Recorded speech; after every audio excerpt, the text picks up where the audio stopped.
How's it going, everyone? The Trout 91 here as I take you through Black Ops 2's new DLC Uprising, and we see if it does in fact rise up to the challenge for the hype that it has been given. Magma is an obstacle-packed map that will keep you and your opponents guessing in this unpredictable environment. The flow of the gameplay is very sporadic and reminds me a lot of the older traditional Call of Duty 4 maps such as Strike, Backlock, and District. But with Magma, the game modes on this map don't play out as well as they anticipated, and due to the obstacles and the dynamic environment, it can create some very sluggish gameplay that's not necessarily beneficial for game modes such as Domination, Hardpoint, or Capture the Flag. Search and Destroy is perfect for this kind of map. The patience and tactical style that is involved in Search and Destroy makes a map like this excel, because it's all about being in the right position and making the right moves at the right time. And the fact that there are so many different routes you can in fact run, it creates a great style of play. Whereas with CTF, especially with a spawn delay, it creates a very sluggish kind of game mode, which makes it very difficult to get powerful engagements going, especially with a respawn delay. Having said this, from a public player's perspective, this would create for a very exciting and very enjoyable game mode with lots of unpredictable and addicting qualities to it, especially in Hardpoint.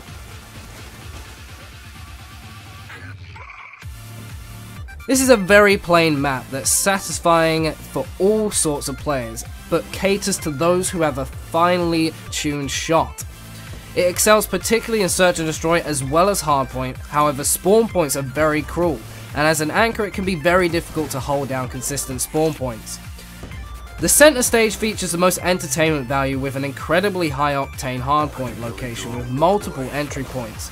Game modes such as Domination would also excel having a B flag on this center stage for brave individuals who like to stick around for their encore.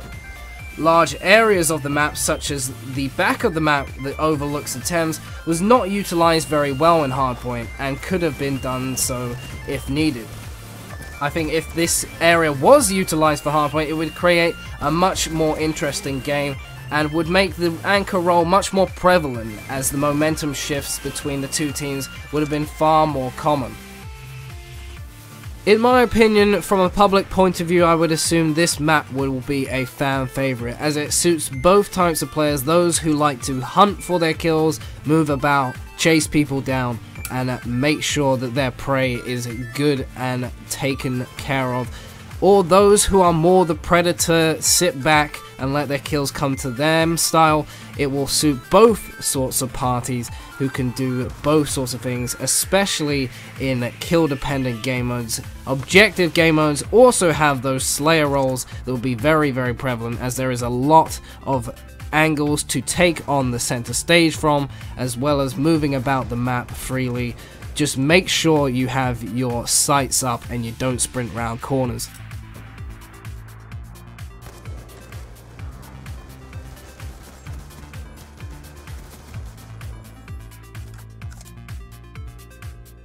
Vertigo is a very familiar style map with a central hub and two wings to make motions down.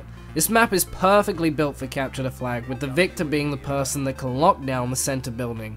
However, I feel this could be very difficult and dull for other teams to break into, especially with only 3 realistic entry points. One of which is a door that can easily be heard opening and closing, and unlike the ones in Drone, these doors have to be very close to your person to actually open, which can create very difficult opportunities for people to get a look into the room before they actually enter.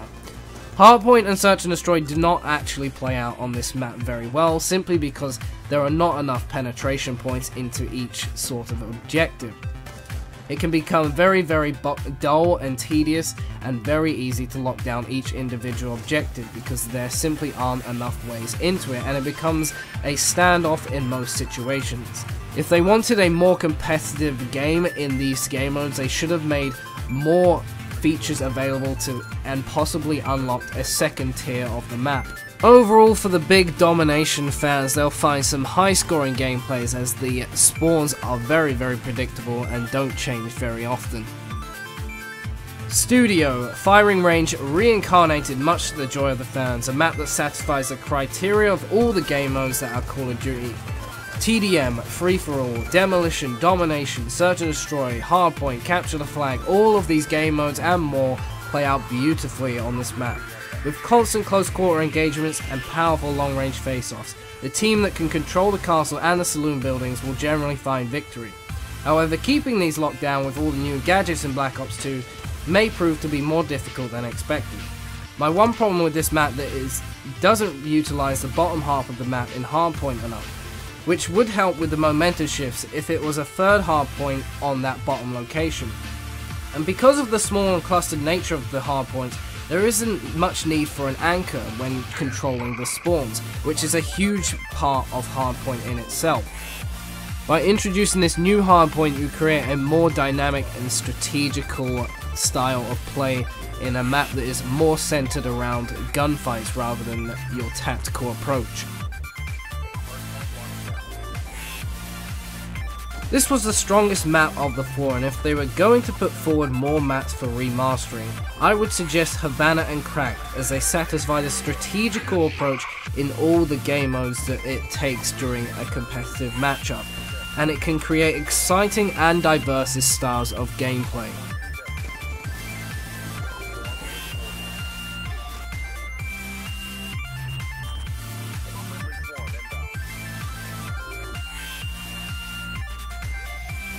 And now we move on to Mob of the Dead, which is the new zombies map in the DLC. And you start off as a poltergeist, essentially.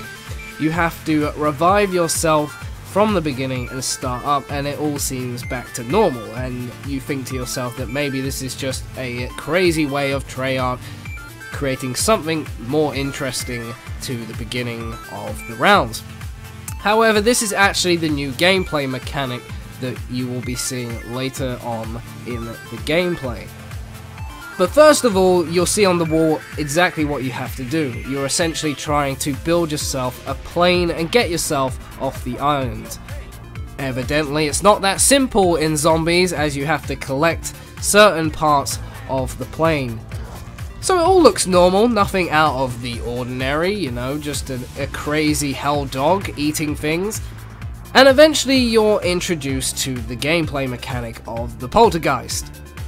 So it's obviously not called the poltergeist, it's called the afterlife, but essentially this new concept essentially replaces your quick revive, and you get to not only revive yourself but other teammates and clear zombies at the same time. But it's not just this, it actually introduces a new power supply system, in which you can go up to certain power systems, as this guy has actually done, down yourself, become the poltergeist, and turn on certain power systems, which you'll later see. It creates a whole new different dynamic of zombies in general, and it gives you much more incentive to continue on in the game, whereas before, especially if you were someone who was not hugely experienced with zombies, you may get frustrated struggling in the first few rounds. And you may have to keep restarting again. No one likes going from round 10 or 11 having to restart just because you made a small mistake.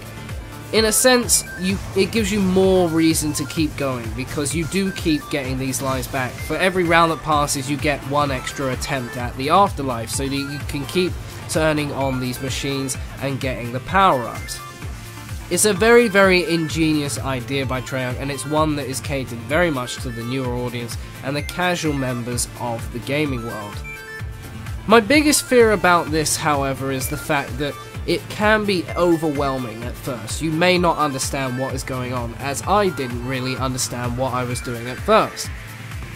It also gives me the concern that it could be far too easy for most players, and they'll find themselves going on to endless rounds, which is great for those who enjoy that kind of stuff, but a lot of people are very interested in just having an all-out, confrontational, epic clash of the titans between man and zombie, where the rounds aren't going for huge silly amounts of time, but are more compact into these awesome few small moments, because not everyone has that kind of time to sit there and play for hours upon end. And you think it's a very simple laid out map, it's not very big, but it's not until you actually get exploring that you find this map is very big, and there's lots of doors and gateways to go through in order to explore and make the most of the map and get the perks that you acquire. I also have to give big props to Trout for bringing back one of my biggest, most loved guns ever created by man, and that is the Thompson submachine gun. Overall, this zombie map was very enjoyable. However, I did find it far more enjoyable as a zombies player when the map was a simple you versus the zombies. There wasn't so much of a training them around and keeping them going and going for endless amount of times. It was just, let's see how long you can go if we just keep piling zombies onto you. And I think almost they've taken away from the glamour of what zombies was, and they've tried to overcomplicate it too much with a story.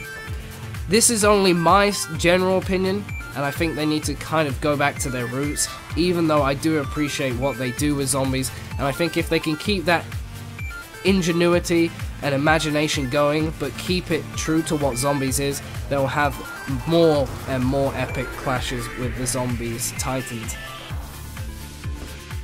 That's my opinion on the new map pack Uprising. Definitely worthwhile buying if you are a true Call of Duty fan. If you enjoyed the video, give it a like rating, and if you want to see an epic double swarm gameplay on the new map studio, click the annotation on the screen to go and watch it, and I will see you all later. Peace out.